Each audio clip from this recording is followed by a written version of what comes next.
t'encourager et te dire aussi félicitations parce que tu as bravé le froid pour être là ce matin.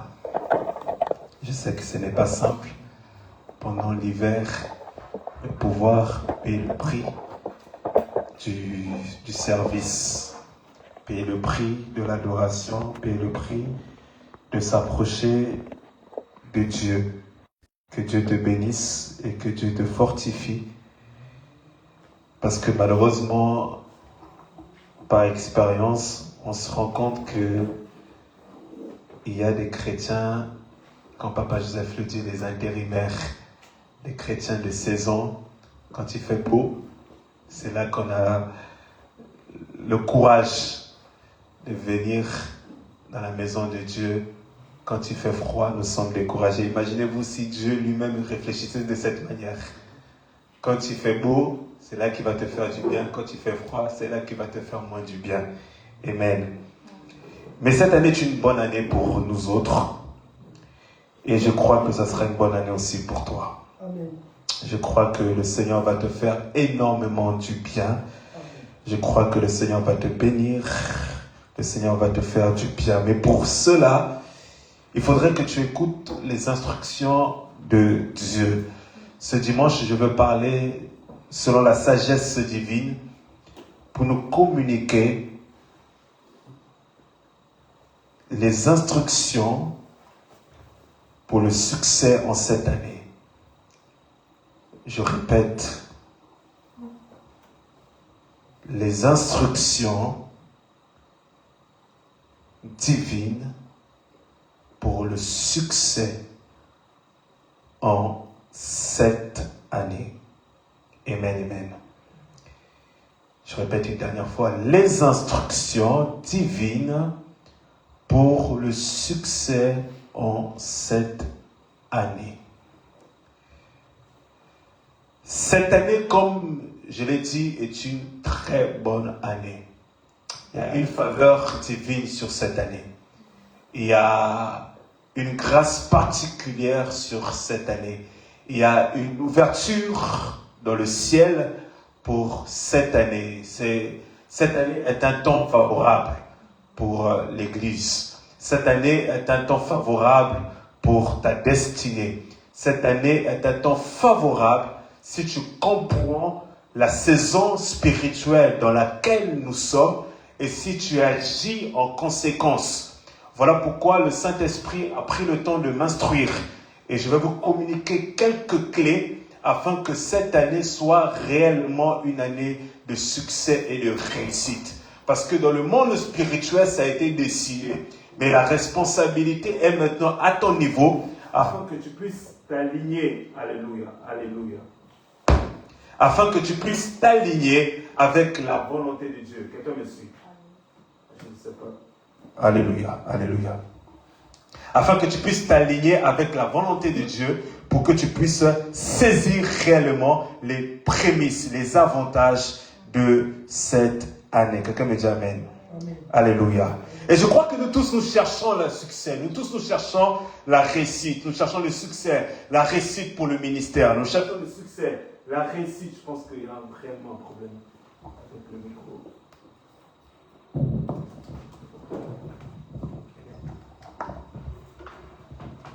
Nous cherchons la réussite, le succès pour notre famille. Nous cherchons le succès, la réussite pour l'Église. Nous cherchons le succès, la réussite pour nos enfants. Nous cherchons le succès et la réussite dans tous les domaines. Vous savez, quand on marche dans la vie, quand on veut réussir dans quelque chose, il faut comprendre les clés qui nous donnent accès dans ces choses-là. Lorsque aujourd'hui vous allez voir un homme riche, vous allez voir un homme qui a réussi dans le ministère, l'une des premières questions qu'il faut lui poser, c'est quelles sont les clés que la personne a mises en place pour avoir le succès qu'elle a aujourd'hui. Lorsque vous approchez de l'homme le plus riche d'Afrique, qui est tout simplement Dangote, vous lui posez la question, quels sont les secrets de ce succès? Lui, il vous donnera les clés qu'il a mis en place pour arriver à la richesse dans laquelle il est actuellement. Parce que la richesse n'est pas un accident. Le succès n'est pas un accident. Le succès n'est pas, ça ne vient pas au hasard. Il y a des clés qui nous mènent au succès. Il y a des clés qui nous mènent à la réussite. Et il y a des clés spirituelles que j'aimerais partager avec vous. Si tu l'appliques par la grâce de Dieu, nous nous donnons rendez-vous au 31 décembre. ta vie ne ressemblera pas à ce qu'elle est aujourd'hui. Amen. Alléluia. Amen. Elle ne ressemblera pas du tout. Tu verras, il y aura de l'amélioration dans les domaines de ta vie. La première chose que j'aimerais partager avec vous, la première clé, j'aimerais te dire ceci. La première instruction, le Saint-Esprit te dit, n'aie pas peur.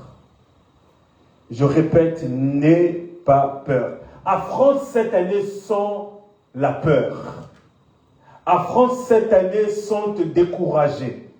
Affronte cette année sans pour autant que tu puisses avoir peur de ce que tu vois. Affronte cette année sans avoir la peur de ce qui est devant toi.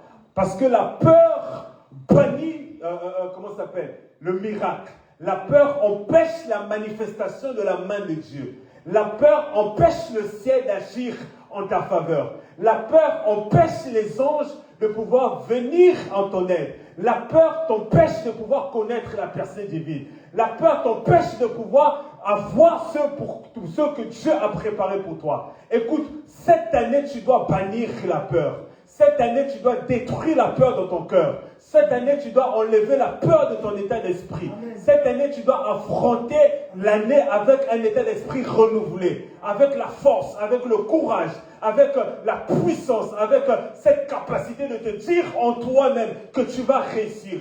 Écoutez, beaucoup de personnes ont été vaincues parce qu'ils ont eu peur. Beaucoup de personnes ont été vaincues parce qu'ils n'ont pas commencé quelque chose, parce qu'ils avaient la peur de l'échec. Beaucoup de personnes n'ont pas commencé un business parce qu'ils ont eu la peur que le business allait échouer. Beaucoup de personnes ne sont pas lancées dans une relation parce qu'ils ont eu la peur que la relation puisse échouer. Écoute-moi, tant que tu auras la peur, il y a des choses que tu ne feras pas. Yes. Il y a des choses que tu ne vaincras pas. Les gens qui ont réussi aujourd'hui, ce sont des gens qui ont appris à prendre des risques. La voie de l'Éternel, si nous voulons réussir en cette année, nous devons prendre des risques. Si tu veux réussir dans tes affaires, tu dois prendre des risques. Si tu veux réussir dans la vie, tu dois prendre des risques. La vie est faite pour des courageux. La vie est faite pour des gens qui affrontent les situations sans peur. Si tu n'as pas peur de pouvoir investir de l'argent, tu n'auras pas la multiplication. Amen. Si tu n'as pas peur de pouvoir te lancer de pas sans connaître ce qui va t'arriver dans 5, 6, 7 mois, tu ne pourras pas avancer. Frères et sœurs, je vous dis la vérité. Il y a de ces choses, tu vas prendre certaines décisions sans pour autant savoir ce qui t'attend dans 3 mois ou dans 5 mois. Même au plus grand des prophètes, Dieu ne révèle pas tout. Même au plus grand des sages, Dieu ne dit pas tout. Dieu juste te dit, fortifie-toi, prends courage et avance. La première chose, la première instruction que Dieu te donne, bannis la peur, détruis la peur. Parce que la peur, c'est ce qui fera en sorte que le diable puisse te vaincre. La peur est une main que l'ennemi met sur toi pour te paralyser et te faire rester sur place. Parce que quand tu as peur, tu n'avances pas. Quand tu as peur, tu ne décides pas. Quand tu as peur, tu n'es pas dans l'action. Tu es en train de tâtonner. Et regarde beaucoup de choses que tu n'as pas faites jusqu'à présent. C'est parce que tu avais peur. Et beaucoup de choses que tu ne feras pas cette année, c'est parce que tu as peur. Mais à partir de ce culte, ôte la peur. À partir de cette prédication, détruis la peur en toi-même. Dis en toi-même, je ne vais pas affronter cette année avec la peur. Je ne vais pas affronter ma destinée avec la peur. Je ne vais pas affronter les mois qui restent avec la peur. Parce que la peur, c'est ce que le diable utilise pour te nuire. La Bible déclare, ce dont j'ai peur, c'est ce qui m'arrive. Ce dont je redoute, c'est ce qui m'atteint. Quand tu as peur, l'ennemi n'a pas besoin de faire beaucoup de choses. Il va t'atteindre facilement. N'aie pas peur. Oui, dans ta famille, il y a des sorciers. Mais n'aie pas peur de faire le pas de plus pour te sortir des limitations de la famille. Amen. Oui, les sorciers ne sont pas devenus Dieu. Ils sont des humains qui se lèvent et qui disparaissent. Mais n'aie pas peur d'eux. Le jour où tu auras peur, l'ennemi, vous savez, quelqu'un qui a peur, les gens, ceux qui travaillent dans la psychologie, ils peuvent déterminer très rapidement quelqu'un par rapport à ton paraverbal, quand la personne a la peur. Et l'ennemi voit quand tu as peur. Et j'ai toujours donné cet exemple, suivez-moi très attentivement. Qui a peur des chiens ici? Hey, pas des autres. Tu as peur des chiens aussi. Pas le gros, le petit, je les aime. Ok, mais cela c'est paradoxal. Normalement, tu as peur des chiens aussi. Ok. Et vous avez déjà vu les chiens d'Afrique, non? Ok. Mal élevé, impoli, démoniaque. Je vais te donner un truc. Toi, tu as peur. Maman, toi, tu as peur des petits chats et non de gros. En temps normal, on a peur des gros chiens. Nous, on a grandi dans une parcelle, on avait des voisins qui avaient des gros chiens. Vous connaissez les chiens d'Afrique? C'est pas comme ici, ils se tiennent en laisse, etc. Et tout. Non! Les chiens d'Afrique, ils se baladent comme ils veulent. Et j'ai donné cet exemple toujours. Quand vous avez un chien qui est gros, vous voyez les chiens bergers allemands, quand vous voyez son visage, il n'est pas beau, il fait peur.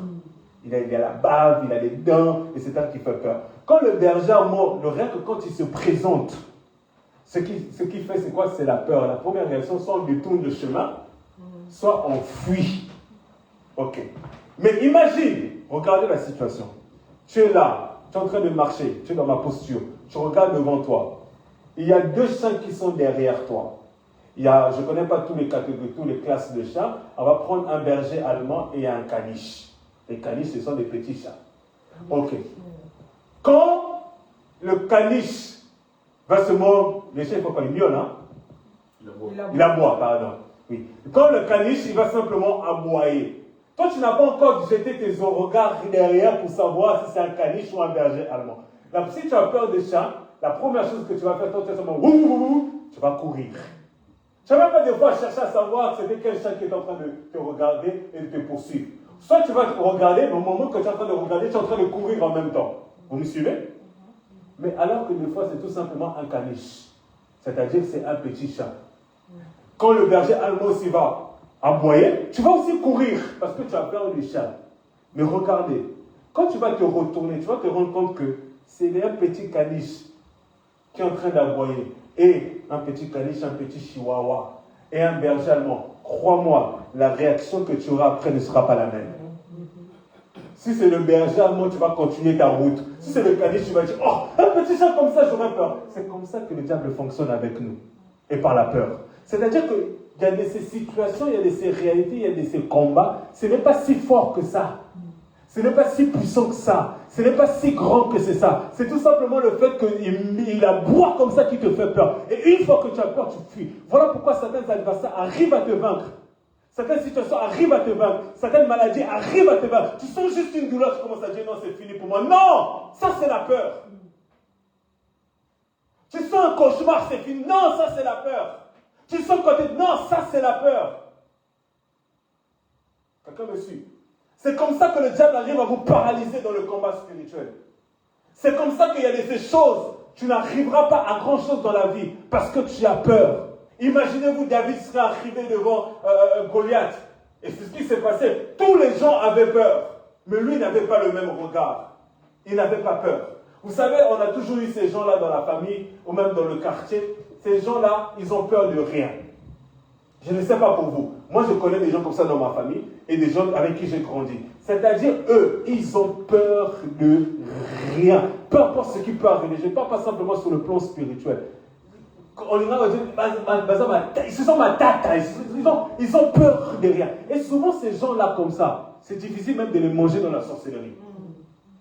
Oui, parce que son esprit est tellement fort. Même s'il ne prie pas beaucoup, même si on vient pour le manger dans la sorcellerie, la personne continue à se débattre. Ce n'est pas une grande spiritualité, mais parce que déjà dans le domaine physique, c'est quelqu'un qui est dur de nature. Quelqu'un me suit? Il ne faut pas avoir peur. Ta vie est entre les mains de Dieu. Tout ce qui peut t'arriver, c'est Dieu qui le permettra. Parce que la Bible déclare que rien ne peut arriver dans la vie d'un enfant de Dieu sans que Dieu n'en soit l'auteur, sans que Dieu ne soit au courant. Alors de quoi as-tu peur? Cette année n'est pas peur des sorciers de ta famille. Cette année n'est pas peur que cette maladie qui a commencé en 2025, que tu sens encore un peu en 2026, encore en train de te déranger, n'aie pas peur de cela. N'aie pas peur de l'échec. Je me souviens un jour, j'étais adolescent.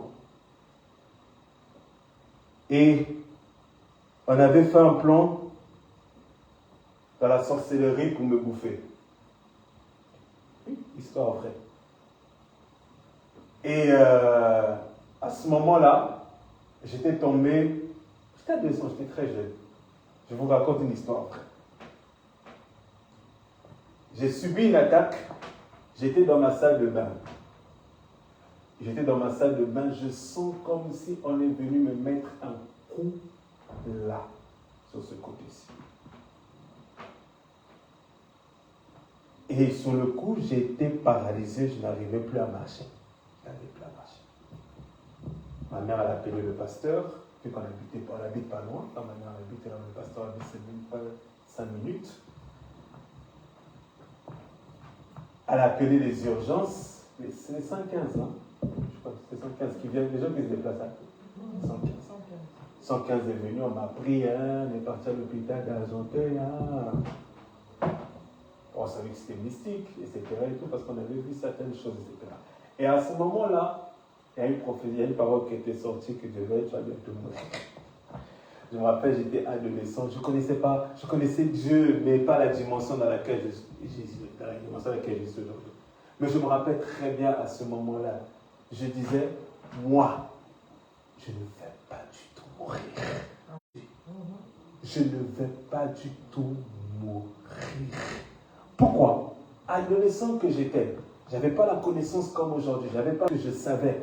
Le Christ qu'on m'avait enseigné, je ne pouvais pas accepter que par les œuvres du ténèbre, je puisse partir de cette terre. Amen, amen, amen. Quelqu'un me suit. Et j'ai toujours évolué comme ça, je suis quelqu'un qui n'a peur de rien. J'ai toujours dit que si la mort arrive dans ma vie, c'est que Dieu a décidé cela. Ça, c'est ma foi à moi. Je n'ai peur de rien. Il y a des situations que tu peux regarder, oui, en tant qu'humain, mais après tu l'affrontes. Il y a des puissances que tu peux. Pourquoi? Parce qu'on a des expériences avec Dieu. On a vaincu certaines choses. Et tu sais que le Dieu qui marche avec toi, il ne t'abandonnera jamais. De quoi as-tu peur? De qui as-tu peur? Bannis la peur. Dieu te dit ce matin, première instruction, ne crains rien. N'aie pas peur. N'aie pas peur comment va se faire cette année. N'aie pas peur comment va finir ton couple. Dans 1 Corinthiens chapitre 16, verset 13, la Bible déclare, restez éveillés, gardez une foi solide, soyez courageux, soyez forts. L'apôtre Paul dit, soyez courageux, soyez forts. Quelqu'un me suit. N'aie pas peur, sois courageux.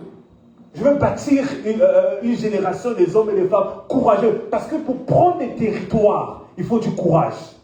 Pour renverser des situations, il faut être des hommes forts. Pour que Jéricho tombe, il faut qu'il y ait des hommes puissants, des hommes solides, des hommes qui ont le courage, des hommes qui n'ont peur de rien. Parce qu'à Jéricho, il y a des géants. À Jéricho, il y a des hommes forts. À Jéricho, il y a des puissants. Frère, ta destinée, elle est déjà préparée. Je vous ai dit que l'année, elle est favorable. Mais affronte cette année sans la peur. Affronte cette année sans la peur. Une fois que tu auras peur, il y a des portes qui te seront fermées. Pas parce que cette porte n'était pas destinée, elle était destinée, mais parce que tu as manifesté la peur. Quand tu as la peur, comment ça s'appelle? Tu ne pourras pas sauter dans l'eau. Alors qu'il y a des gens qui ont appris à nager parce qu'ils ont sauté la première fois dans l'eau. Quelqu'un me suit? Tu ne sais pas, tu n'as pas besoin de tout savoir là où tu vas. Tu n'as pas besoin de tout savoir ce qui arrivera demain. Mais affronte cette année sans la peur. Je parle à quelqu'un. Alors après ce culte, réfléchis sur cette année. Bannis la peur. Tu ne peux pas être un Yuma spirit. Non, refuse cela. Refuse cela. Tu ne peux pas être comme ça. Tu ne peux pas être faible, etc. Refuse cela. Il faut que, en fait, quand le diable, les situations, les réalités et les hommes, quand ils viennent devant toi, ils sentent que tu es quelqu'un de courageux et de courageuse. Ils sentent que tu es quelqu'un qui n'a pas peur. Vous savez, dans la famille, on ne bouffe pas n'importe qui. Hein. Je vous dis la vérité. On peut faire le plan. Il y a des gens qui savent que lui, là, c'est pas... Lui, on peut le bouffer avec... On envoie seulement un petit esprit. Vous savez, il y a des gens qui les ont bouffés avec des petites fièvres. Parce que leur esprit était faible. C'était des hommes faibles. Mais il y a des hommes, pour les atteindre, et encore, il faut les atteindre, Ce n'est pas un seul esprit, c'est des milliers d'esprits qu'il faut envoyer pour les combattre. On ne peut pas n'importe qui de la même manière. Quelqu'un me suit. Et le diable le sait. Regardez les choses qui vous font peur. Après, j'avance dans un deuxième point. Ferme tes oreilles aux paroles négatives. Amen. Parce que les paroles négatives ont cette capacité de traumatiser ta foi et de provoquer la peur. Je vais dire par là, c'est quoi? Tu peux regarder ce qui s'est passé entre David et Eliab avant que David puisse aller affronter Eliab. La Bible déclare, lorsque David s'approche, ses frères lui ont dit quoi? Même le roi lui a dit, mais t'as pas vu, toi t'es encore un petit là. Lui il a l'expérience de la guerre. Si David il avait ouvert son cœur à ces paroles-là, il allait avoir peur de Goliath. Parce qu'on est venu lui rappeler les palmarès de Goliath, là où lui il était concentré sur Dieu et la victoire que Dieu lui donnait devant Goliath. Tant que tu exposes tes oreilles à la peur, aux mauvaises nouvelles, tu seras braqué et tu ne vas pas réussir ton année. Écoute les choses, mais ne les encaisse pas dans ton cœur. Écoute certaines choses, mais ne les encaisse pas. Si quelqu'un vient te dire, oh mais là c'est quelque chose de difficile, etc. Tu dis, ok, ça c'est pas pour moi, mais moi je suis différent. Amen. Et la deuxième des choses qui construit souvent, qui bâtit souvent la peur dans la vie des enfants de Dieu, c'est ce que tes yeux voient. La Bible déclare, nous marchons selon la foi et non selon la vue. Tant que tu marcheras selon la vue, tu auras peur. Pourquoi? Parce que la vue te donnera de voir les tempêtes. La vue te donnera de voir les situations compliquées. La vue te donnera de voir les géants. Et cela, c'est tout à fait normal. Tu auras des réactions sur le plan naturel. Mais si tu vas dans le domaine de la foi ne voit pas comme la vue. La foi voit les réalités sur le plan spirituel. Quand la vue voit Goliath, la foi voit Dieu qui est plus grand que Goliath. Amen. Donc c'est deux réalités différentes. Mais tant que tu verras la vue, tu vois la maladie, tu vois les résultats du médecin, tu vois les résultats du diplôme, tu vois les résultats des décisions de la justice et autres, ça va te faire peur. Mais quand tu vois par la foi, tu vois que jusqu'à la dernière minute, Dieu est capable de renverser les situations. Amen. Donc cette année, ne marche pas par la vue. Parce que si tu continues à marcher par la vue, tu auras difficilement la victoire. Bannis la peur. La deuxième instruction que je te donne par le Saint-Esprit, c'est dans 1 Samuel chapitre 9, vous lirez à la maison. Dans 1 Samuel chapitre 9, j'ai parlé de l'instruction. La deuxième instruction que le Saint-Esprit te donne, c'est la sagesse de la gestion des connexions divines. Je répète, la sagesse dans la gestion des connexions divines.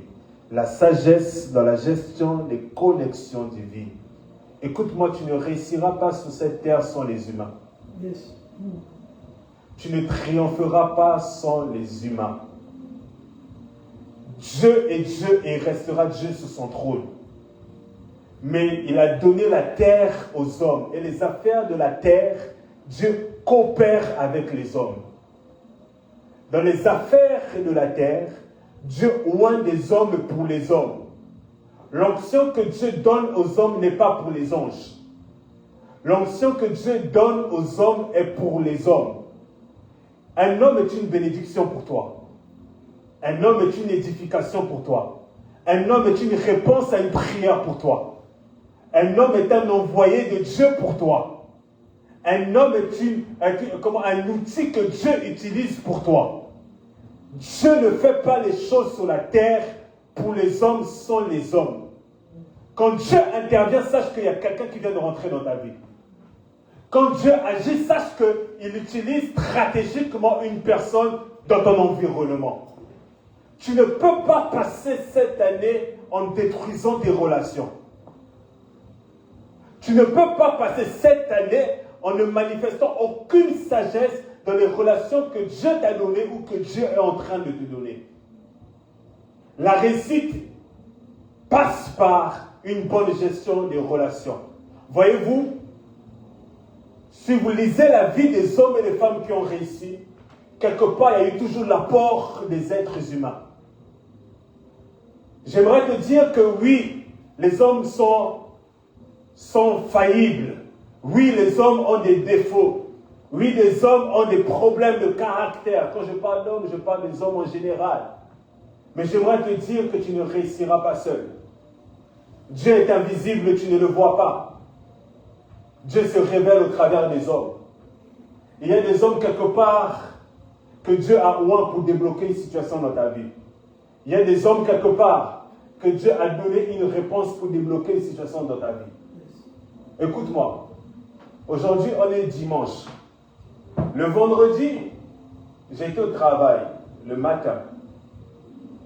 J'ai une jeune sœur que je connais qui m'écrit sur mon téléphone. Il me dit, il y a un frère qui cherche à parler avec toi. Ce frère, je le connais de longue date. Il avait perdu mon numéro. Il avait changé de téléphone. Et la sœur me demande, est-ce que je peux lui donner ton numéro? Je lui dis, tu peux lui donner mon numéro, il n'y a pas de problème. Aux alentours de midi, la personne, elle m'appelle. On est vendredi. Pasteur Dieu, ça va, bonne année, meilleure. Mais ça faisait au moins 1 an et demi, 2 ans, je pense qu'on n'a pas eu à échanger. Et il m'a dit ceci, il m'a dit, pendant que j'étais en train de méditer cette semaine, Dieu m'a parlé à ton sujet. La personne, elle n'est pas serviteur de Dieu. Si on peut dire, entre guillemets, c'est un simple frère. Elle me dit, Dieu m'a parlé à ton sujet. Et Dieu a insisté par rapport à 2-3 choses. Je dis, ah, gloire à Dieu, je t'écoute. Et il me donne la parole de Dieu pour moi, que Dieu lui a dit de me dire.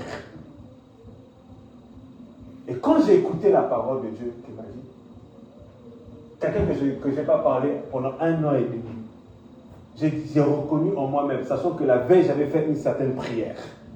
J'ai reconnu en moi-même que cet homme, Dieu l'avait envoyé pour me répondre. Je vous dis vrai. Il n'est peut-être pas bishop. Il ne m'a peut-être pas donné l'argent. Il ne m'a peut-être pas donné, des maisons ou des voitures. Mais il m'a donné une réponse à une prière que j'avais faite la veille. Écoutez-moi, Dieu peut passer par n'importe qui pour vous parler, par n'importe qui pour vous aiguiser, par n'importe qui pour vous emmener à une autre dimension. Ne minimisez pas les gens, ne méprisez pas les gens. Cette année, sois sage sur les relations. Quand Élisée était dans cette terre, il y avait cette jeune fille, non, ce n'était pas Élisée, il y avait cette jeune fille juive qui était avec le roi et qui a dit au roi à Jérusalem, en Israël là-bas, il y a un prophète, va rencontrer Élisée. C'était une jeune fille qui a donné une parole. Dieu peut passer par des gens que tu ne soupçonnes même pas. Dieu peut passer par des gens pour te bénir que tu ne soupçonnes même pas. Tu pries, Seigneur, je suis en train de chercher à finaliser mon loyer de ce mois-ci. Tu ne sais peut-être pas par qui Dieu peut passer pour te bénir financièrement. Seigneur, je suis en train de réfléchir, je prépare un mariage. Tu ne sais pas par qui Dieu peut passer pour te bénir. Seigneur, je ne sais pas, j'ai un grand projet d'études, etc. Tu ne sais pas, Dieu peut mettre quelqu'un, comme de par hasard, cette personne à tes côtés, qui a la même formation que toi, mais qui a beaucoup plus d'expérience que toi, qui va t'aider dans ton mémoire. Tu ne sais pas. Voilà pourquoi la réussite passe par la sagesse dans les relations. Bien aimé, je peux vous prêcher beaucoup de choses, des mystères. Mais en ce début d'année, je vais vous aider à vous donner des instructions pour que l'année soit, quand on va rentrer réellement, à partir du mois de février, par la grâce de Dieu, que nous puissions avoir des instructions pour mieux affronter cette année. Sinon, nous allons échouer. Alléluia. Amen. Discerner les connexions divines. Saoul, qui avait quitté, dans 1 Samuel chapitre 9 que je vous ai donné, qui avait quitté la maison de son père parce qu'il était en train de chercher les ânesse qui étaient égarées. Jusqu'à un moment où il arrive à rencontrer le prophète Samuel. Et Samuel avait quoi? Avait plus que de l'or et de l'argent à donner à Saoul. Il avait l'onction à lui communiquer. Et j'aime beaucoup là, quand Pierre arrive devant ce boiteux-là qui était devant le temple, il a dit, je n'ai ni or ni argent à pouvoir te donner, mais ce que j'ai, je te le donne. Frère, j'ai peut-être pas grand-chose à te donner, mais il y a des choses que j'ai qui sont bien pour toi. Amen. Il y a des choses que toi tu as qui sont bien pour moi. Il y a des choses que toi tu as qui sont bien pour cette église. Tu n'as peut-être pas tout, mais j'apprends à te considérer au niveau où tu es. Quelqu'un me suit? J'apprends à t'honorer au niveau où tu es. Parce que je sais qu'il y a des choses que Dieu t'a données. Il y a une mission que Dieu t'a donnée. Que tu peux être utile pour cette église. Tu peux être utile pour ma destinée. Tu peux être utile pour ta famille. Tu peux être utile dans l'entreprise où tu es. Voilà pourquoi difficilement, je détruis mes relations. Difficilement. Difficilement. Parce que je ne sais pas Dieu peut passer par qui pour me faire du bien. Et au-delà de tout, la Bible déclare, si cela dépend de vous, soyez en paix avec tous. C'est-à-dire que, vous savez, il y a des conflits, ça ne dépend pas de nous, ça dépend des autres. Parce qu'il y a des gens qui sont en conflit avec toi, alors que toi tu as fait la paix. Donc c'est eux qui continuent à être en conflit. Ça, c'est pas grave. Mais la Bible dit, si cela dépend de vous, donc à ton niveau, toi ne cherche pas à être en conflit avec les gens. Si les gens sont en conflit avec toi, laisse-les dans leur conflit. Mais toi, sois en paix avec toi-même et sois en paix avec les gens. Amen. Frères et sœurs, vous ne savez pas par où Dieu peut passer. Vous ne savez pas qui, même un ennemi dire peut vous faire du bien aujourd'hui. Je vous dis la vérité. Même quelqu'un avec qui vous avez eu des reins de hier peut vous faire du bien aujourd'hui. J'ai tombé sur une vidéo drôle. Ça m'avait fait rire, mais c'était une instruction, c'était une sagesse de la vie. On voyait un couple en train de se diviser, en train de se détruire, une femme qui a humilié son ex-mari. Tu ne vaux rien, tu n'as pas d'argent, etc. Tu ne m'apporteras rien dans la vie, etc. Et tout, la femme, elle est partie, elle a humilié cet homme. Un jour, cette femme-là, elle s'est retrouvée au chômage. Et elle est en train de chercher maintenant un travail. Et quand elle était à chercher un travail, elle arrive à trouver un travail. Et à un moment, elle arrive à trouver un travail, elle lui fait attendre dans la salle d'attente, etc. Et tout, elle est en train d'attendre. À un moment, maintenant, le responsable de l'entreprise vient pour faire passer l'interview, l'entretien. Elle voit comme ça, c'est qui? C'est l'ex qu'elle avait humilié il y a quelques années. Et c'est une vidéo d'humour. Il y a une sagesse dedans. Et le gars regarde, la fille regarde, elle était tellement, elle avait honte. Elle commençait à se mettre à genoux, supplier, papa, s'il te plaît, j'ai besoin d'argent. Mais le gars, il était rancunier. Et il ne l'a pas pris dans l'entreprise. Il lui a rappelé comment elle avait traité quand il était encore rien. Quelqu'un me suit? C'est drôle. Mais c'est ce qui se passe et ce qui risque de se passer dans certaines situations de nos vies. Je vous dis la vérité. Vous savez, regardez, j'ai compris une chose dans la vie. Regardez souvent. Il y a des enfants qui ont grandi sans père. Hein. Quand je dis qu'ils ont grandi sans père, il y a deux types des enfants qui ont grandi sans père. Il y a des enfants qui ont grandi sans père parce qu'ils ont été orphelins dès le bas âge ou à un certain âge. Il y a des enfants qui ont grandi sans père, c'est-à-dire que le papa, il était là, mais il n'était pas présent. Alléluia. Regardez maintenant quand cet enfant-là grandit. Quand cet enfant-là, il grandit, vous savez, les enfants à qui vous avez appris à être indépendants très très tôt, ils ne sont pas attachés émotionnellement. Oui, quand tu grandis, tu peux être ton père. Tu es vivant, etc. Tu es quelque part à place, en Europe, en Afrique ou ici, etc. L'enfant, il va t'honorer par diplomatie.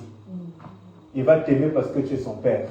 Mais s'il rencontre, regardez même, il y a des enfants qui ont donné plus d'honneur à des beaux-pères qu'à leur propre père. Pourquoi? Parce que l'enfant, quand il grandit, se rend compte que mon père n'a pas été là. On ne parle pas forcément d'argent, on parle de présence, investissement et autres. Mon père n'a pas été là. Mais mon beau-père, ou un oncle, ou un pasteur a plus investi dans la vie de l'enfant que le papa. L'enfant, quand il va grandir, quand il y a des événements importants de sa vie, il va plus honorer ces hommes-là que son propre père. Et des fois même, il y en a qui sont tellement rancuniers qu'ils bloquent même, ils empêchent leur père de partager leur succès. Quelqu'un me suit? Pourquoi? Parce que là où tu n'as pas semé, ne t'attends pas de venir récolter là-bas. Je vous dis même. Là où tu n'as pas semé, ne t'attends pas de venir récolter là-bas. Il y a des gens qui vont nous faire du bien, ou qui vont te faire du bien cette année, ils vont se souvenir qu'un jour, je suis allé lui faire du bien. Amen. Je te dis vrai. Dieu a la capacité de réveiller la mémoire des personnes pour venir te faire du bien. Vous tous qui êtes là, peut-être ce matin, si je m'assois, je sais que quelque part, telle personne avait fait ça pour moi, directement ou indirectement. Si demain, je dois te faire du bien, je le ferai facilement.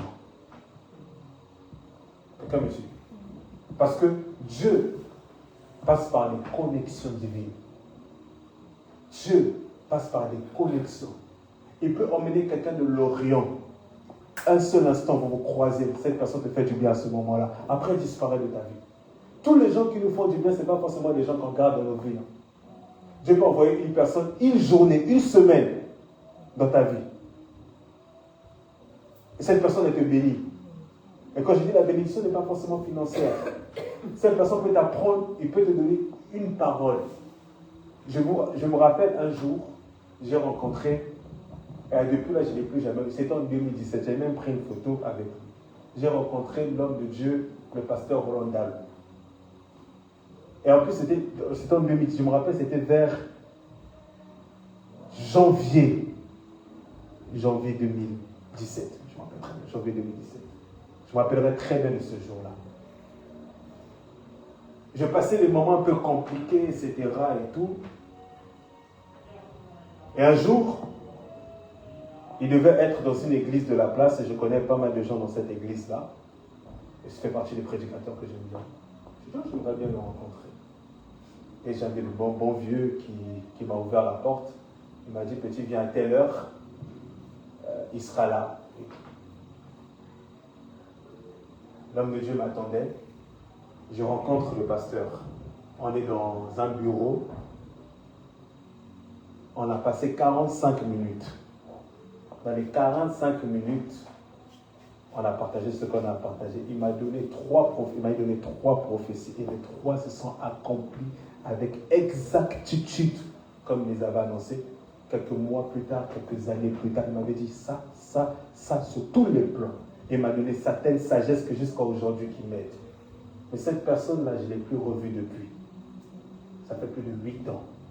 Mais 45 minutes dans le bureau avec la personne, elle m'a édifié et Dieu l'avait envoyé pour moi. Moi, je n'en ai pas.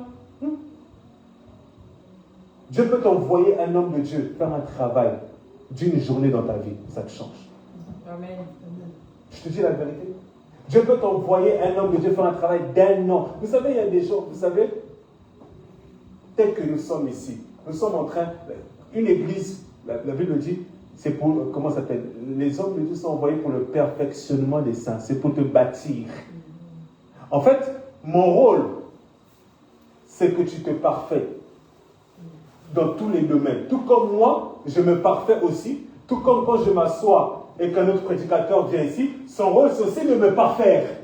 Donc quand un autre prédicateur prêche, il ne prêche pas seulement à vous, il me prêche aussi à moi. Donc moi quand j'écoute le message, je me parfais aussi.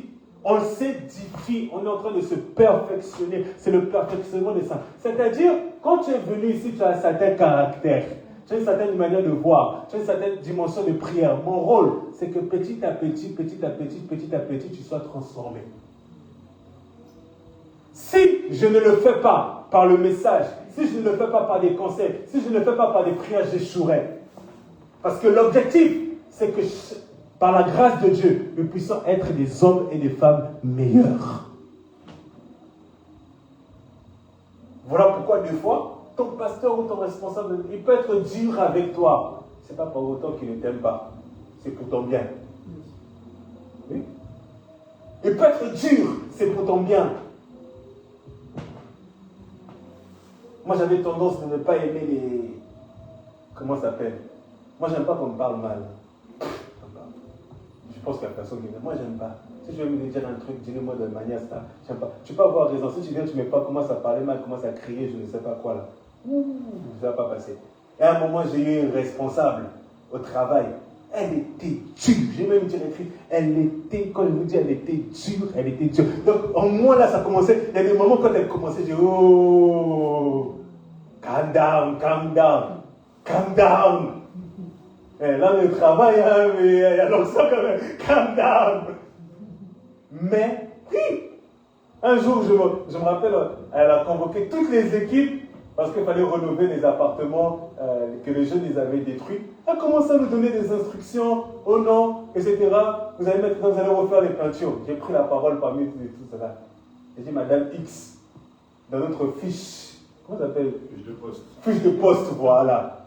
J'ai dit, dans notre fiche de poste, ce n'est pas inscrit. Donc, mon équipe, moi, nous ne savons pas faire. Elle a commencé à crier tout là. Mais moi, j'ai dit, on ne peut pas crier, on ne va pas le faire, ce n'est pas dans notre fiche de poste. Notre fiche de poste, etc., c'est ça, c'est accompagner les gens, c'est ça. On n'est pas devenus des hommes d'entretien. Si les gens ont sali les trucs, payez les gens de l'extérieur qui puissent rénover cela. Nous, on ne va pas le faire.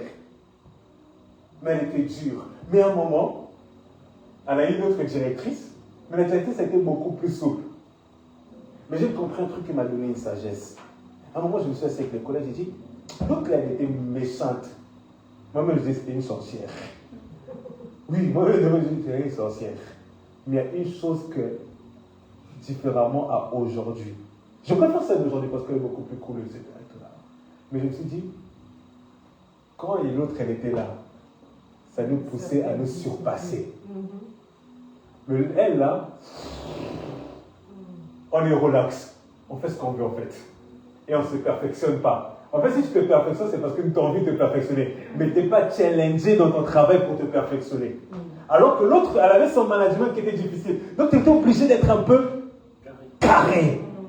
Aujourd'hui, il y a des choses. Voilà, il y a des choses qu'on peut faire comme ça. Ça va passer. Parce qu'on connaît la direction actuelle. Et c'est là que je me suis dit, en fait, des fois, il y a des choses, quand Dieu veut te mettre une certaine dimension de discipline, de sérieux et de rigueur, il va te donner une certaine catégorie de personnes. Ce n'est pas parce que la personne, forcément, elle ne t'aime pas. Mais il y a des gens, il faut être dur avec eux. Vous savez, en conduisant des humains, j'ai appris à connaître l'être humain. Il y a des gens, vous savez, ils peuvent être dotés de talents, de potentiel et autres. Mais ces personnes-là, si tu les laisses un peu, ils vont faire n'importe quoi. Même un Messie a besoin d'un coach. Même regardez, l'ami Yamal, très talentueux. Mais quand il a commencé ces choses, etc., on l'a redressé un peu. C'est pas, il y a des gens ils ont beaucoup de grâces. Il y a des gens qui ont des grâces de prière, des grâces de l'argent, des grâces de faire beaucoup de choses, etc. Mais si tu laisses un peu sans la discipline, sans la rigueur, cette personne elle va se couler. Et beaucoup de gens qui tombent et qui se détruisent, ce sont souvent des gens qui ont des grandes grâces. Regardez l'histoire.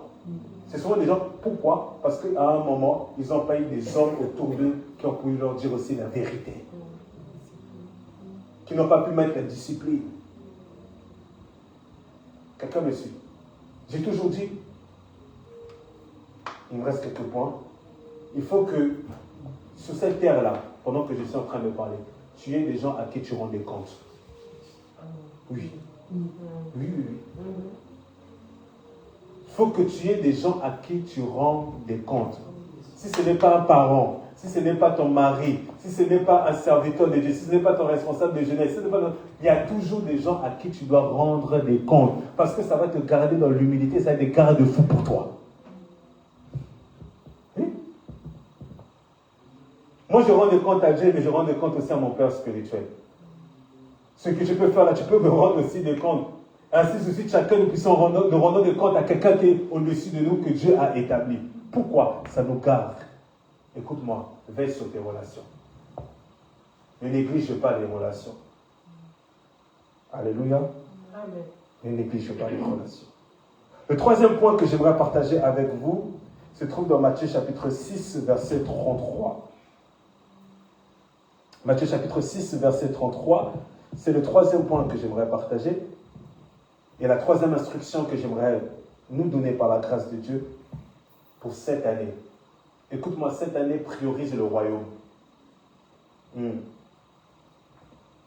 Je répète, priorise le royaume. Le Seigneur Jésus-Christ dit ceci dans Matthieu chapitre 6, verset 33. Cherchez premièrement le royaume de Dieu et sa justice. Et le reste vous sera donné. Je répète, cherchez premièrement le royaume de Dieu et sa justice, et le reste vous sera donné après. Cette année, décide de mettre d'abord Dieu en premier.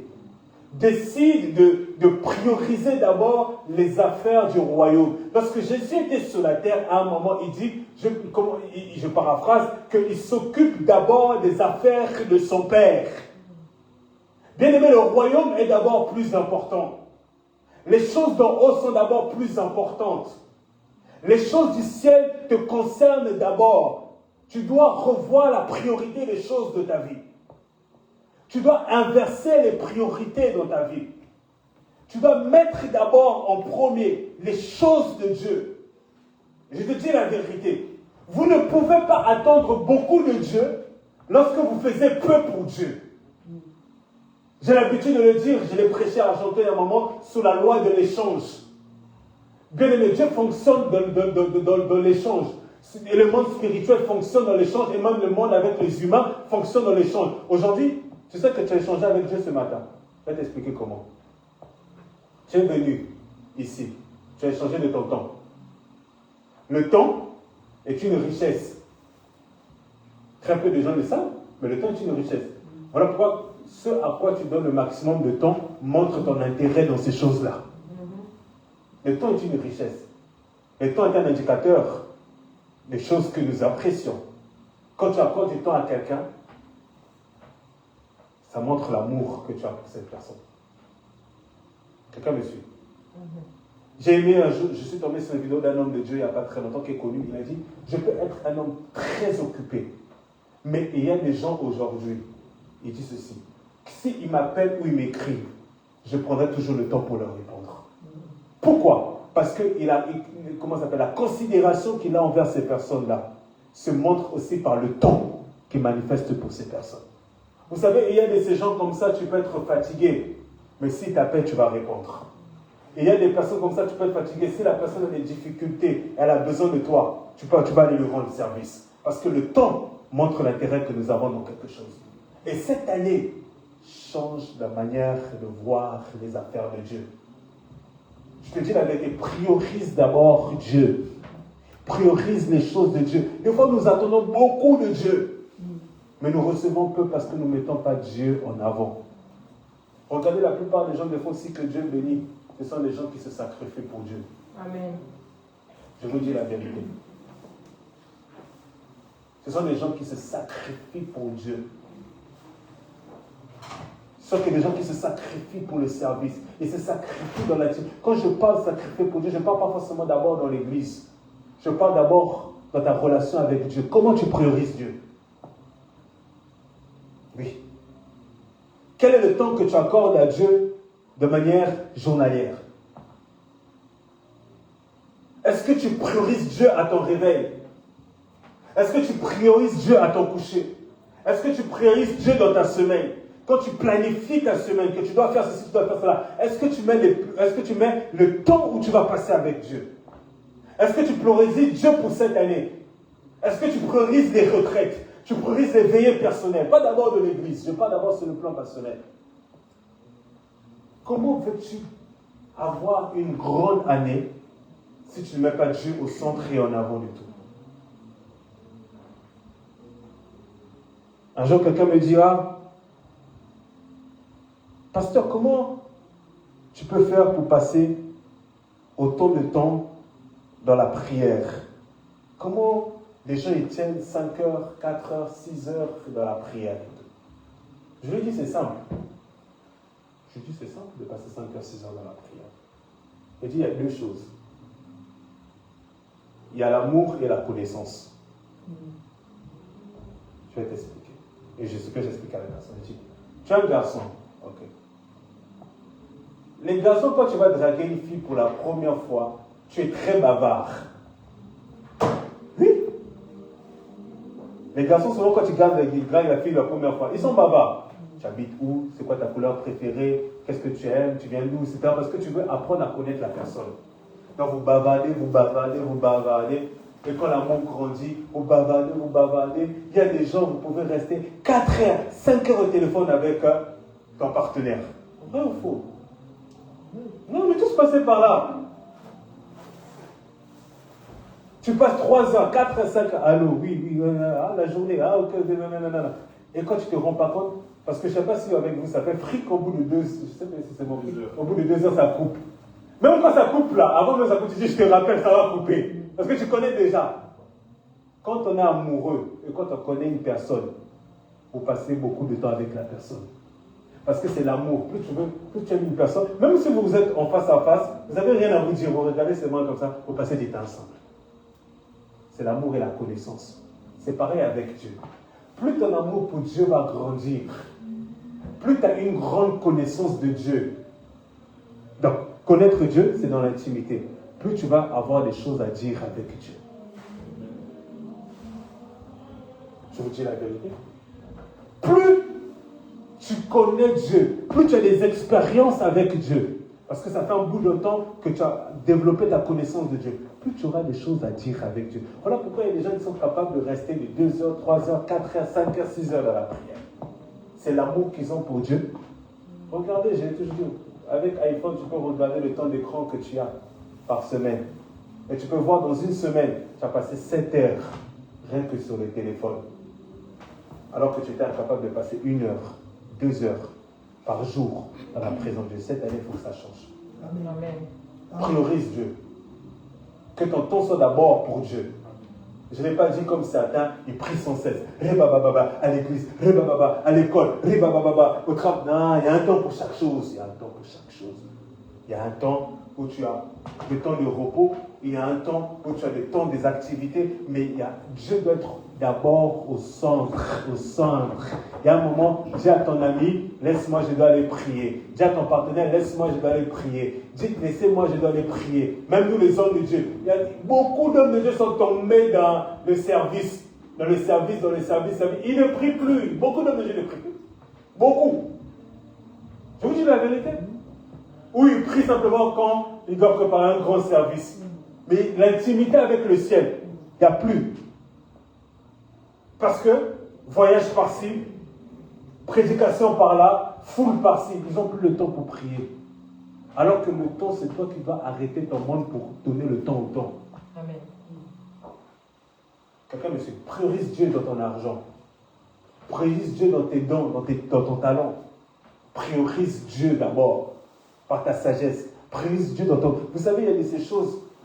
Des fois, quand je me regarde, je dis, hey, Seigneur, j'ai envie de faire ça. Je vais d'abord te prioriser par rapport à ça. Et vous croyez que demain, Dieu ne va-t-il pas me bénir? Vous croyez que demain, Dieu ne va-t-il pas faire grâce? Si par moment, tu préfères des fois venir à l'église que dormir, Dieu ne va-t-il pas se souvenir de toi? Si par moment, comment ça s'appelle, les 10 € que tu avais, au lieu de manger, tu préfères investir dans l'église, tu penses que Dieu ne va-t-il pas te bénir un moment? Au lieu de, comment ça s'appelle, de rester sur, on va évangéliser, tu gagnes une âme, tu penses que Dieu ne va pas te bénir? Priorise Dieu. Le royaume dans un premier temps. Vous savez, le jour, je vous donne cette sagesse, que Dieu verra que dans ton cœur, dans ton quotidien, quelque chose prend plus sa place que lui, il va t'arracher cette chose-là. Ouais? Dieu est un Dieu jaloux. Le jour où le travail va commencer à prendre la place plus que Dieu, Dieu va faire quoi? Il va bloquer la source.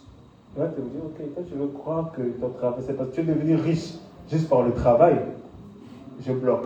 Et c'est là qu'il va te pousser à revenir maintenant vers lui. Quelqu'un me suit? Je vous dis la vérité. Il m'est arrivé une période. Moi j'étais un grand footballeur. Si, quand on était plus jeune. Peut-être j'aurais pu être international. Peut-être. Mais à un moment, je devais faire le choix. Parce qu'à l'époque, quand on était en moins de 13, moins de 15, les matchs se jouaient les dimanches. Les entraînements, c'est la semaine, les matchs, c'est les dimanches. Et les dimanches, il y avait quoi? Il y avait l'église. Donc j'aimais beaucoup le foot. Je suis un grand passionné de foot. Mais à un moment, je devais sacrifier le foot pour être à l'église et servir le Seigneur. Et aujourd'hui, ça paye. Mais c'était il y a plus, je vous parle de plus de 15 ans. 18 ans, je ne sais pas. Où j'avais le choix entre le foot et le servir Dieu. J'ai sacrifié le foot. Qu'est-ce que tu vas sacrifier cette année pour ta relation avec Dieu? Je n'ai pas dit de quitter ton travail, non. Je n'ai pas dit de quitter tes amis, non. Je n'ai pas dit de quitter, non. J'ai dit simplement de mettre la priorité. Il y a un temps pour chaque chose. Tu ne peux pas toute la journée être sur les réseaux sociaux. Tu ne peux pas toute la journée dormir. Tu ne peux pas toute la journée, etc. Faire tout sauf Dieu. Prends un temps, même si c'est 15 minutes, lis la Bible. Même si c'est 15 minutes, commence à prier. Petit à petit, ça va grandir. Je suis la première personne, etc. J'encourage de rester dans les familles. De prendre soin de sa femme, de prendre soin de ses enfants. Je suis la première personne qui le dit. Mais il y a un moment, quand c'est Dieu, c'est Dieu. Parce que quoi? C'est comme ça que le diable arrive à tuer petit à petit notre spiritualité. Priorise la maison de Dieu. Vous savez, l'apôtre il dit souvent, quand on vient à l'église, ce n'est pas pour faire plaisir au pasteur. Hein. Je vous dis la vérité. Hein. Que vous savez, le culte va se faire. Demain, Dieu va t'emmener, je ne sais où. Demain, Dieu va m'emmener, je ne sais où. Mais quand on vient à la maison de Dieu, c'est pour Dieu d'abord. Et c'est pour toi-même. C'est pas pour faire plaisir au pasteur. C'est pour toi-même, c'est pour Dieu. Parce que dans la maison de Dieu, il y a des bénédictions qui sont attachées à ta présence. Il y a des bénédictions qui sont attachées à ton service. Il y a des bénédictions qui sont attachées à ton assiduité. Le pasteur ne va pas te bénir. Quand je dis il ne va pas te donner l'argent. Mais Dieu va te donner plus que ce que le pasteur va te donner. Quelqu'un me suit? En tout cas, priorise Dieu. Mets Dieu en premier. Mets Dieu en premier. Parce que tout passera. Mais Dieu ne passera pas. L'avant-dernier point que j'aimerais partager avec vous se trouve dans Josué chapitre 7, verset 1. Josué chapitre 7, verset 1. L'instruction que le Seigneur m'a donnée pour vous, c'est évite le péché. Évite le péché. Évite le péché. À la fin de l'année précédente, comme chaque année, j'ai l'habitude de faire un point, un bilan personnel sur tous les plans de ma vie. Je vois mes forces, je vois mes faiblesses, je vois mes compétences, je vois mes lacunes, je vois des axes d'amélioration. Et une des choses que le Seigneur m'a dit, ne cède pas à l'ennemi la capacité d'avoir l'avantage sur toi par la vie du péché. Et c'est ce que je te dis aussi ce matin. Ne cède pas à l'ennemi le pouvoir d'avoir le contrôle de ta destinée par la vie du péché cette année. Cette année, évite au maximum le péché. Parce que le péché te retarde. Le péché te bloque. Le péché donne l'autorité, le pouvoir au diable de pouvoir contrôler. On ne peut pas récupérer des territoires dans le péché. Et c'est ce qui s'est passé dans Genèse chapitre 1 que je vous dis. Ils ont péché. Et ils sont partis combattre contre Haï. Ils ont subi une grande défaite. Alors qu'en temps normal, ils étaient plus nombreux, plus forts que le peuple d'Haï. Mais parce qu'ils ont eu le péché au milieu d'eux, Dieu les a frappés. Et ils ont été vaincus. Des fois, il y a des situations qui arrivent à nous vaincre. Pas parce que ces situations sont plus fortes que nous. Il y a des humains qui arrivent à nous vaincre, pas parce qu'ils sont plus forts que nous, mais parce que nous sommes dans un état de péché. Et je dois nous dire la vérité. Cette année, efforçons-nous, je m'intègre dedans, à vivre au maximum dans la sanctification. Vous savez, il y a des délivrances qui ne commencent pas au nom de Jésus. Il y a des délivrances qui commencent par Seigneur, pardonne-moi. Je vous dis la vérité. La plupart, je vous donne un exemple, la plupart des gens qui sont combattus par les esprits des eaux, par les femmes de nuit, l'une des premières choses que je leur dis, ce n'est pas comment d'abord à chasser les démons. C'est leur dire, si tu vis dans la fornication, arrête ça. Parce que c'est la porte qui donne d'abord accès à la manifestation de cette esprit. Tu ne peux pas aller au nom de Jésus. Est-ce que les femmes de nuit, les maris de nuit, succubes, incubes, j'ai détruit. Et l'un des mains, tu vas avec un homme, tu vas avec une femme en dehors ou avant le mariage. Non! Le démon, il va regarder, il va dire, mais j'ai resté parce que tu me donnes le droit légal. Je vous dis, vous savez, il y a des combats qu'on remporte simplement juste parce qu'on a la sanctification. Amen. Fermons les portes qui donnent encore accès. Si c'est notre langue, fermons les portes. Si c'est nos yeux, fermons les portes. Vous savez, j'ai compris un truc. Qui a Twitter? Vous n'avez pas Twitter, hein? Twitter, c'est un réseau social qui est très connu. Mais sur Twitter, il y a tout et n'importe quoi. Quand je dis tout et n'importe quoi, il y a tout et n'importe quoi. Tu peux regarder une vidéo de journaliste qui n'a rien à voir. Tu descends simplement une autre vidéo, c'est une vidéo de nudité. Tu descends une vidéo, c'est une vidéo de violence. Où vous voyez clairement on tire sur quelqu'un, son corps. En fait, il n'y a pas de limite. Du coup, quand moi je vais sur ces réseaux sociaux-là, il y a des mots-clés que j'ai mis.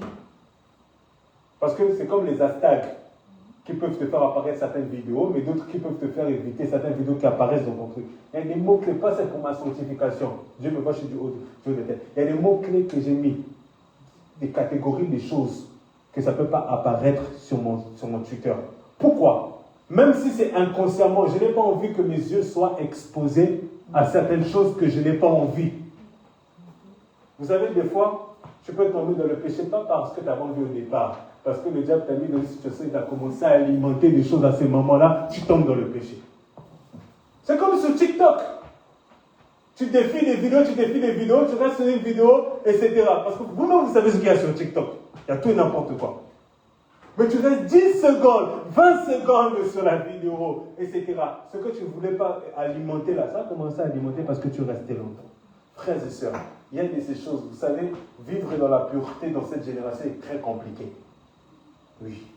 Quand je dis très compliqué, c'est très compliqué dans tous les domaines. Parce qu'il y a des situations, tu vois là, il y a des péchés, tu vas vouloir mettre ta bouche dans quelque chose. Les diables t'attendent dans les péchés de la langue, diffamation, insulte, mensonge, etc. Ce sont des péchés, hein. Autant que la publicité. Ce sont des péchés, souvent on minimise ça. J'avais prêché sur ça, ce sont des péchés. Donc aujourd'hui, tous les scandales qui se passent maintenant sur les réseaux sociaux, le diable, il fait pécher les enfants de Dieu pour rien. Parce que c'est nous les premiers maintenant, on met notre bouche là-dedans. On pêche. Voilà pourquoi il y a certaines choses là. Tu regardes, tu te tais, tu passes. Je vous dis la vérité. Oh, son mot, c'est pas mon problème. Tu regardes, tu te tais, tu passes. Fermons les portes où le diable pourra nous détruire et nous réclamer cette année. S'il y a un homme, une femme qui te fait tomber toujours le péché, fuis cette personne. C'est des situations, fuis cette personne. Moi, je connais une personne. Je connais une personne. Cette personne-là, il parle trop comme une femme. Il parle trop. Donc, cette personne-là, c'est rien de bien. Il parle trop comme une femme. Plus de polémiques, cela.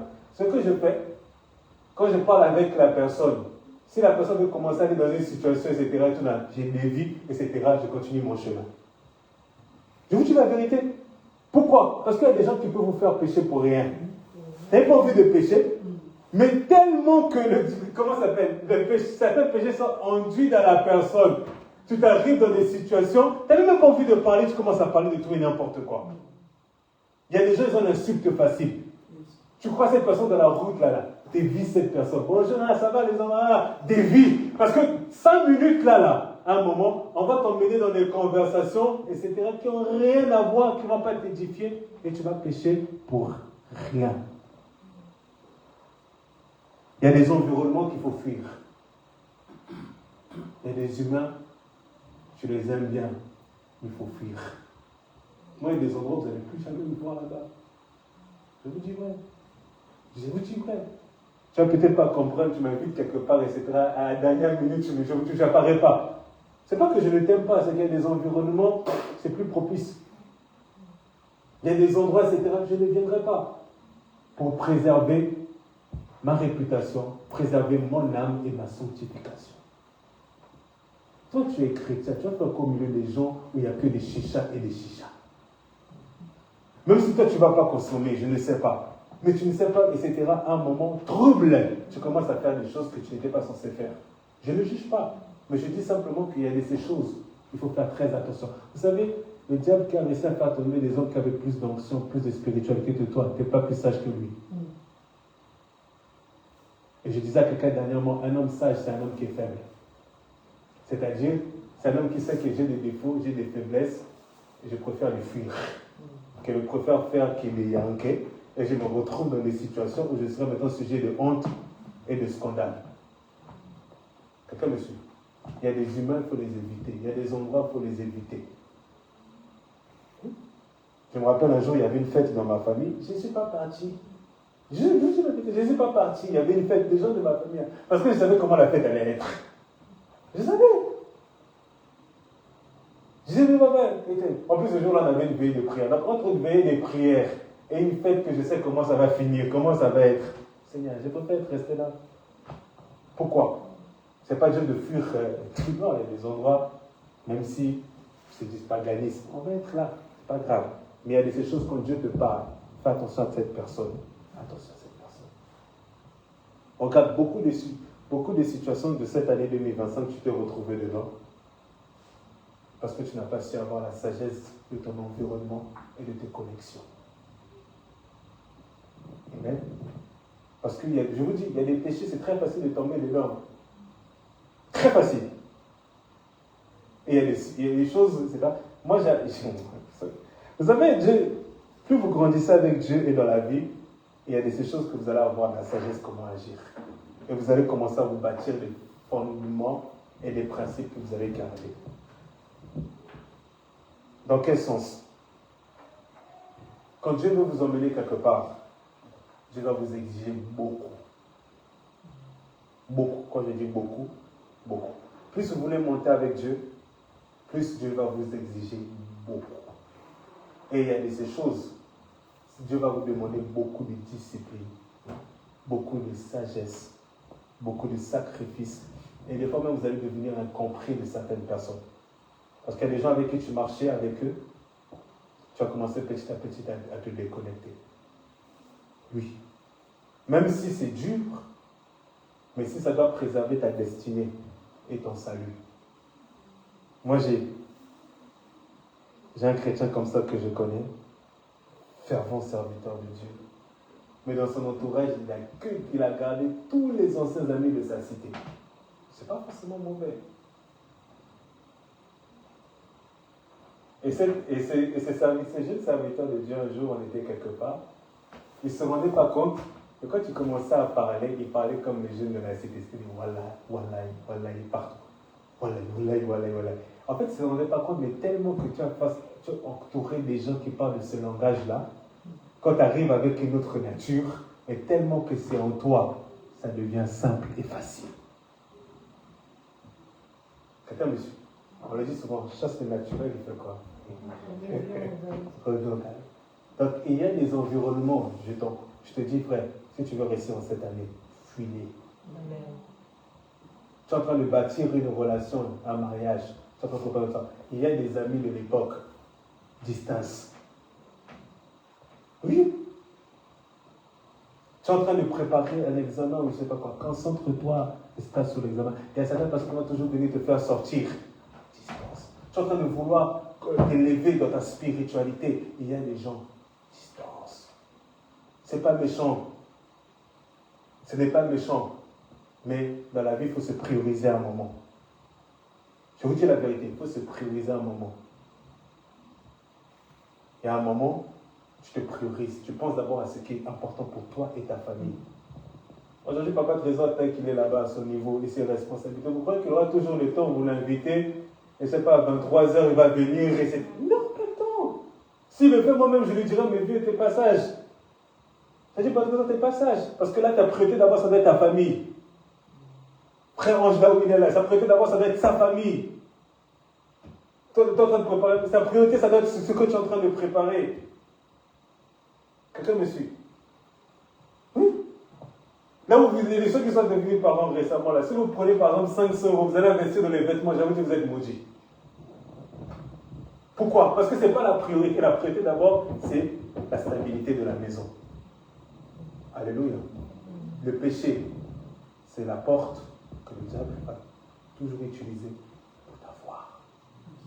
Quand tu rentres tout à l'heure, regarde les choses dans lesquelles le diable t'a souvent. Si c'est la bouche, apprends à contrôler la bouche. Si ce sont les pensées, apprends à contrôler les pensées. Si ce sont les relations humaines, etc., apprends à gérer tes relations. Après, si c'est le manque de pardon, apprends à demander pardon, apprends à accepter pardon. Si c'est ça, peu importe le péché, si c'est le péché de je ne sais quoi, la gloutonnerie, la cupidité, l'argent, tout ce que tu voulais, apprends à gérer cela. Parce que le diable va te préparer une bombe. Tu ne te rendras pas compte. Vous savez, en Nigeria, actuellement, il y a eu un scandale entre plusieurs pasteurs, entre deux pasteurs qui étaient en train de parler au téléphone. Ils parlaient de tout et n'importe quoi.